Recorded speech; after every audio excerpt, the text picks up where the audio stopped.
Semuanya dengan tujuan adalah meningkatkan atau mewujudkan daya cegah dan daya tangkal masyarakat, sehingga masyarakat ini bersama-sama mewujudkan Jawa Tengah bersinar, bersih dari narkoba.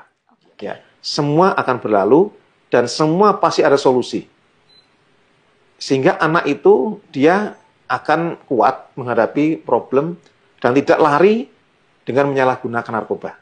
Jadi tidak usah khawatir kalau ada keluarga yang memang menjadi korban atau pecandu narkotika, ajaklah untuk berobat, yaitu direhabilitasi secara gratis dan tidak diproses hukum.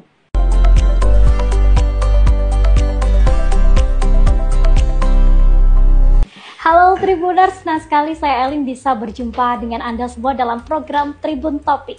Seperti biasa di Tribun Topik kita akan mengulik topik-topik yang menarik, dan pada kesempatan ini menjelang Hari Anti Narkoba Internasional 2025 telah bersama kita ada Brigjen Pol Dr. Haji Agus Rohmat SIKSH MHum. Saya panggilnya siapa ini Pak? Panjang sekali. Panggilnya Pak Agus saja. Pak Agus aja, ya. Baik. Oke, dengan Bapak Agus, beliau adalah Kepala BNN Provinsi Jawa Tengah. Halo Pak Agus. Ya Mbak, selamat pagi. Selamat pagi. Kabarnya gimana Pak Agus? Alhamdulillah sehat. Alhamdulillah sehat. Sibuk apa nih Pak?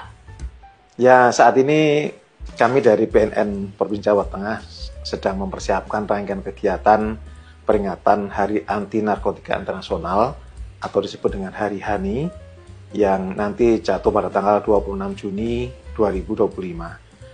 Rangkaian kegiatan ini ada kegiatan pra, kemudian hari puncaknya, dan pasca. Kalau temanya di Hari HANI tahun 2025 ini adalah memutus rantai pergaulan gelap narkoba melalui pencegahan dan rehabilitasi menuju Indonesia bersinar atau Indonesia bersih narkoba. Ini kita harus refleksi untuk menumbuhkan kesadaran dan empati kita kepada para korban penyalahgunaan narkoba, tapi sekaligus juga kita harus memperkuat komitmen bersama kita bersatu untuk memerangi penyalahgunaan narkoba, dan tentu juga harus kita melakukan upaya-upaya pencegahan agar Indonesia ini terwujud tujuannya, yaitu Indonesia yang makmur, adil, dan makmur ya.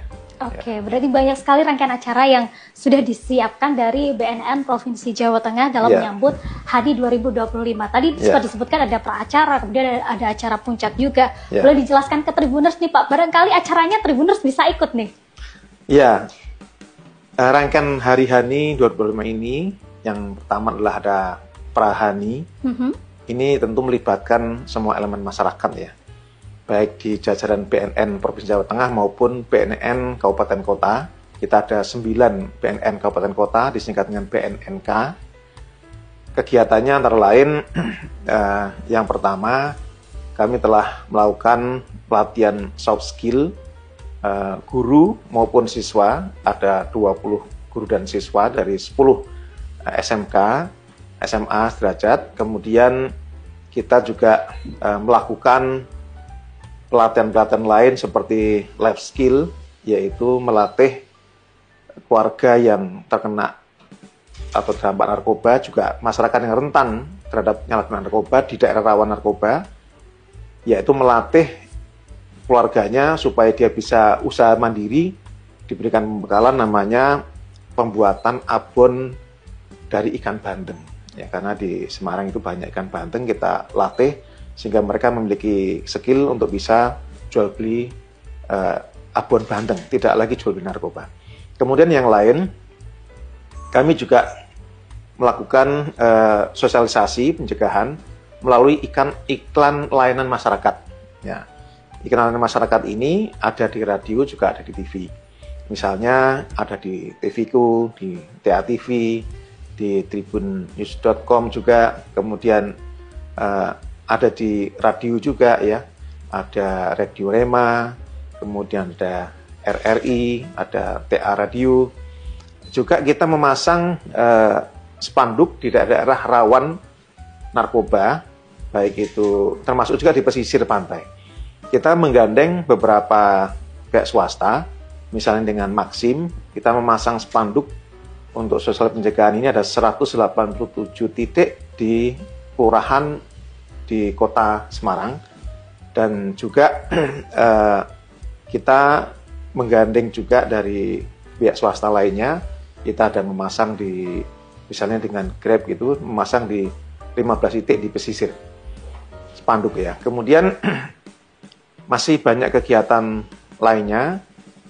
Kita juga melakukan sosialisasi kepada ibu-ibu PKK provinsi dan kabupaten kota, dan juga membuat MOU, penandatangan MOU kemarin dihadiri oleh Ketua PKK Jawa Tengah yaitu Ibu Wagub, dan dihadiri oleh semua pengurus dan juga beberapa pengurus di PKK. Kemudian puncaknya nanti adalah tanggal 26. Tanggal 26 Juni itu kami melaksanakan perenungan, yaitu secara nasional dilaksanakan secara serempak tanggal 26 Juni malam secara hibrid, dan kami akan mendatangkan beberapa elemen masyarakat ya, termasuk juga LSM yang terkait, untuk kita merenungkan dan kita harus empati kepada korban penyalahgunaan narkoba.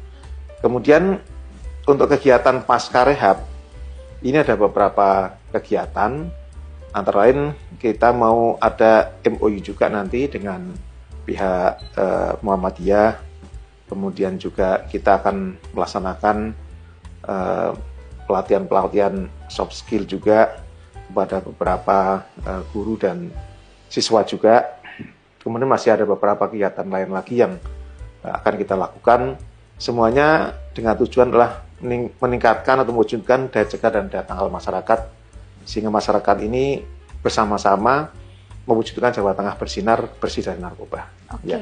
Luar biasa, berarti rangkaian acaranya cukup banyak ya Pak ya, dalam peringatan nanti Hari Anti Narkoba Internasional 2025, dan ada beberapa kegiatan yang nantinya masyarakat Jawa Tengah bisa ikut juga. Betul gitu ya, termasuk misalnya gini, kegiatan lain yang dimaksud itu misalnya gini, kami di hari Jumat nanti akan ada khutbah Jumat kerjasama dengan Kanwil Kemenak, yang kontennya atau materinya itu adalah masalah pencegahan bahaya narkoba. Oke. Gitu misalnya gitu ya. Baik, semoga rangkaian acaranya nanti bisa berjalan dengan lancar dan baik ya Bapak ya. Amin. Pak, melihat Jawa Tengah merupakan salah satu provinsi yang bisa dibilang cukup besar lah ya, dengan penduduk cukup padat juga.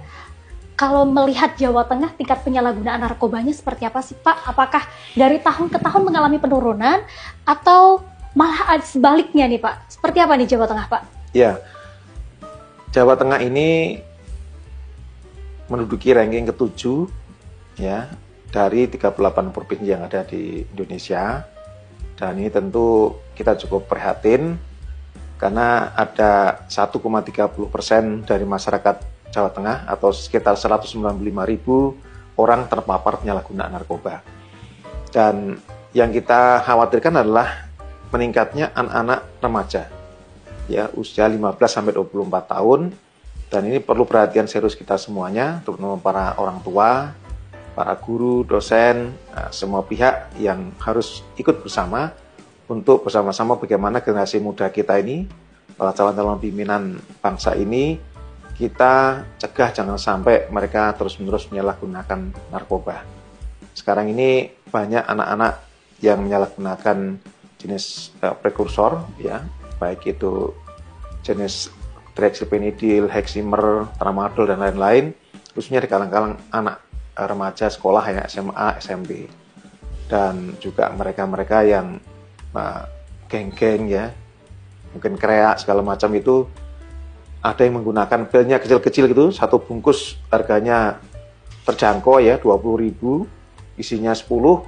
Nah, ini disalahgunakan oleh mereka. Ini yang perlu kita waspadai. Di samping itu juga yang paling banyak beredar adalah sabu dan ganja. Tapi juga ada jenis baru namanya tembakau gorila, dan ini isinya adalah sintetis ganja ya. Jadi ganja sintetis yang perlu diantisipasi bersama. Baik, melihat banyak anak-anak dan juga remaja di Jawa Tengah yang menyalahgunakan narkoba, sebenarnya penyebabnya apa sih Pak? Apakah memang sekarang lingkungan yang kurang mendukung, kemudian atau mungkin terkait keluarga pengawasannya kurang atau seperti apa tuh Pak sebenarnya penyebabnya yang ditemukan di lapangan? Ya, banyak faktor yang mempengaruhi banyaknya perjalanan gelap narkoba atau penyalahgunaan narkoba. Faktor yang pertama adalah karena faktor ekonomi. Faktor ekonomi ini baik dari penjual maupun juga para pemakainya ya. Nah, penjual tentu karena dia merasa banyak keuntungannya sehingga mereka menjual terus gitu ya. Kemudian faktor yang berikutnya adalah faktor keluarga. Nah, keluarga ini kebanyakan mereka ada yang broken home, ada yang kurang perhatian kepada anaknya, hubungannya kurang harmonis di antara keluarga itu. Nah, kemudian juga yang ketiga ya karena lingkungan, karena memilih teman tidak cocok, tidak baik. Jadi kita harus betul-betul anak kita ini harus kita perhatikan, memilih kawan itu yang baik-baik, jangan yang tidak jelas. Ya misalnya dilihat iman takwanya bagaimana dan sebagainya harus dilihat. Nah ini biasanya salah pilih teman sehingga dia dari teman inilah dia diajak, dipengaruhi, dibujuk sehingga dia mau memakai, diberikan gratis dulu, kemudian diajak pakai bersama-sama, salah enak, mereka minta lagi nggak boleh, suruh beli. Nah ini kecenderungan demikian. Kemudian sekarang diperparah dengan perkembangan ilmu pengetahuan teknologi. Dengan adanya perkembangan iptek ini juga menjadi tantangan bagi anak-anak muda terutama, karena di sana justru ada yang menyalahgunakan untuk jual beli narkoba di media sosial, baik di Instagram, Facebook, ada juga beberapa platform ya yang marketplace yang bisa digunakan untuk jual beli bagi mereka yang tahu ya. Dan ini juga sudah beberapa kita ungkap. Juga dengan IT ini orang bisa melihat, bisa belajar dia bagaimana cara memakai ini sebagainya. Nah ini perlu juga orang tua memberikan edukasi kepada anak-anaknya, dilihat dia ngelihat apa, belajar apa gitu. Sehingga jangan sampai anaknya terus-menerus salah mempelajari memakai IT, gadgetnya ya, internetnya untuk penyalahgunaan narkoba. Dan tentu masih banyak faktor lain lagi ya yang tentu ini mempengaruhi sehingga banyak terjadi penyalahgunaan narkoba. Oke, Ya. Baik. Tadi disebutkan keluarga menjadi salah satu faktor. Nah, kita mungkin sebagai orang tua nih Bapak, apa sih yang harus kita lakukan? Kita harus mengedukasi yang seperti apa untuk anak-anak? Pasti sering disebutkan, oke sebagai orang tua kita harus mengedukasi anak agar tidak melakukan penyalahgunaan narkoba. Tapi bentuk edukasinya, itu kita harus seperti apa Pak? Ya, untuk mencegah supaya anak tidak terjerumus dalam jalan narkoba, tentu keluarga, khususnya orang tua atau adik kakaknya, ini yang pertama harus meningkatkan pendidikan iman takwa dulu, apapun agamanya, ya, nah Islam, Kristen, Protestan, Katolik, Buddha, Hindu, semua agama baik, ya, dan ditingkatkan iman takwanya sehingga dia memiliki ketahanan diri, tidak tergoda, tidak terbujuk rayu apabila ada yang ingin mencoba membujuk rayu yang bersangkutan. Yang kedua, tentu harus dijaga harmonis di dalam keluarga itu. Hubungan antara orang tua dengan orang tua dengan anak, anak dengan orang tua, kakak beradik, itu harus saling kasih sayang, perhatian. Jangan sampai justru dia tidak perhatian. Ketika anak itu punya masalah, maka orang tua harus hadir di situ, atau adik kakaknya harus hadir di situ. Yakinkan bahwa semua akan berlalu. Ya, semua akan berlalu dan semua pasti ada solusi.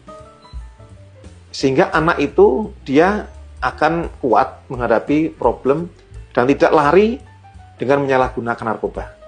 Nah, gitu ya. Kemudian yang ketiga, kalau anaknya sudah mulai misalnya ada tanda-tanda penyalahgunaan narkoba, misalnya dimulai dari penggunaan rokok misalnya gitu.